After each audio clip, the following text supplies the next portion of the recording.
Ces femmes marines américaines sont les seules à pouvoir approcher toute une frange de la population, les femmes et les enfants. Dans la province du Helmand, cœur du foyer taliban, elles sont accueillies chez l'habitant, sanctuaire habituellement proscrit pour les soldats étrangers. Un geste ordinaire partout ailleurs, mais l'Afghanistan est un pays très conservateur et ici, c'est du jamais vu. Elles font partie des unités de mission féminines et c'est parce que ce sont des femmes que ces Marines sont autorisées à franchir certaines portes. Les Afghanes ne peuvent pas entrer en contact avec des hommes extérieurs à leur famille. Elles sont un peu surprises. Elles ont du mal à croire que nous sommes des femmes. Donc nous enlevons nos kevlars et enfilons nos foulards en vitesse pour leur montrer « Hey, nous sommes des femmes !» Et j'ai une photo de mon fils que je montre pour rendre l'échange un peu plus personnel. Au détour d'un thé et d'une conversation entre femmes, les Marines essayent de tisser des liens et de créer des appuis pour les forces de la coalition et leur lutte contre les insurgés.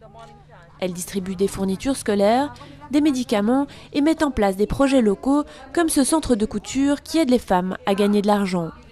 C'est la première fois que beaucoup de ces Afghanes sont autorisées à parler à des étrangers. Nous étions si heureuses la première fois que nous les avons vues. Nous étions excitées qu'elles soient des femmes Marines. Si nous avons besoin d'aide, nous sommes autorisés à aller les voir. Et elles peuvent venir nous voir. Mais les femmes ici ne sont pas les seules à se confier à ces Marines inattendues. Étonnamment, les hommes eux aussi s'y mettent et commencent à leur dévoiler des informations sur les talibans. Je ne sais pas si c'est parce qu'ils nous perçoivent moins comme une menace ou parce qu'ils croient vraiment que nous sommes là pour aider, à cause de leur conception du rôle des femmes ou encore s'ils veulent impressionner certaines femmes en partageant des informations. Mais en tout cas, les gens nous confient des informations.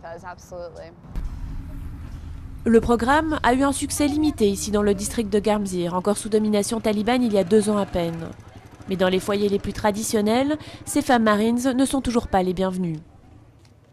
Le problème, bien sûr, dans le sud où vous avez tellement d'instabilité, est que les femmes qui entrent en contact avec ces Marines pourraient être en danger une fois qu'elles s'en vont. Donc à ce stade, c'est peut-être une bonne idée, mais au mauvais moment et au mauvais endroit. Pourtant, ces Marines brisent aussi d'autres tabous. Les États-Unis, comme de nombreux pays, ne permettent pas aux femmes de servir sur le champ de bataille. Mais ce programme un peu particulier change la donne. Ici, les femmes marines se retrouvent parfois propulsées en première ligne, côte à côte avec leurs collègues masculins.